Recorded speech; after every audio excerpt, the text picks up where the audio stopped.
nous avons été accablés excessivement au-dessus de nos forces, désespérant même de vivre, condamnés à mort, afin que nous n'eussions point confiance en nous-mêmes, mais en Dieu qui ressuscite les morts. 2 Corinthiens 1, 8, 9.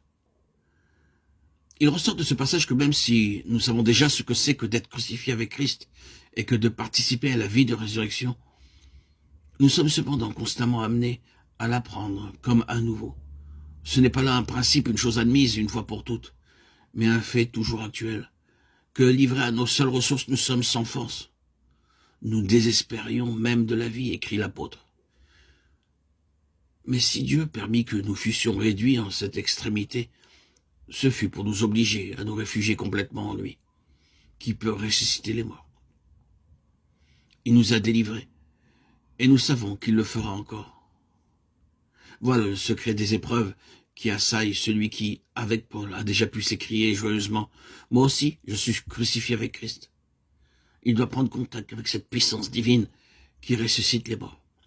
Alors, dans les adversités, les faiblesses, les circonstances qui le dépassent, où il désespère de tout et de tous, où tous les concours humains sont inutiles ou font défaut, il se réfugie en Dieu et y trouve la délivrance.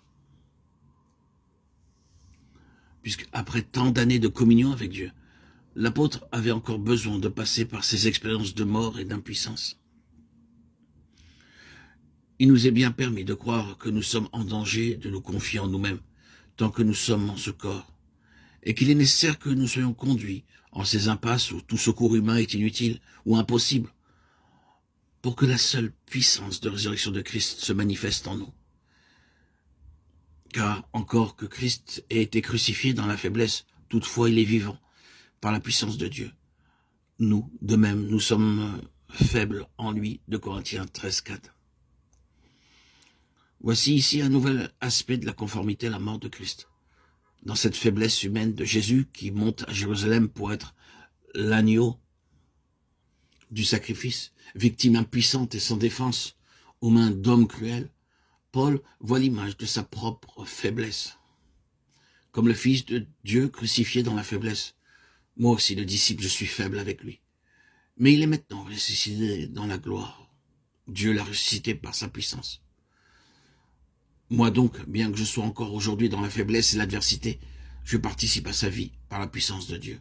Je vivrai avec lui par la puissance de Dieu au milieu de vous.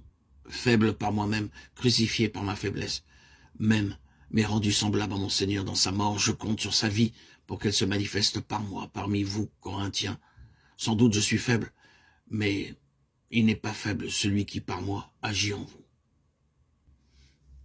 Être conforme à la mort de Christ n'implique pas un sentiment décuplé de force, de puissance, même lorsque nous participons déjà à la vie de résurrection. Au contraire, il s'agit de faiblesse. D'une faiblesse qui est vraiment un crucifiement parce qu'elle est chose si antipathique au cœur de l'homme.